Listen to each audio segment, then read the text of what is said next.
Everybody, check out this extra large mouse pad that my son got for his gaming computer here. You know, I have mouse pads, plenty of mouse pads, but usually, you know, your mouse pad's only, you know, about 8 by 8 inches or so, a little rectangle, but this thing takes up the entire part of his desk here. It's got a rubber backing so it doesn't slip, and you know, if you're a gamer, it's going to give you much more space to move your mouse around.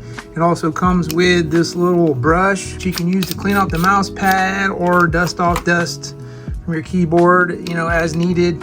So this large mouse pad, there are different designs. This one is like a forest background, kind of a black and white forest background. So oversized mouse pad here, large rectangular mouse pad, and you can see right here, you can move your mouse in a much larger area. I think this would be real helpful, certainly if you're a gamer perhaps. So check out the oversized mouse pad. Maybe one will be right for you.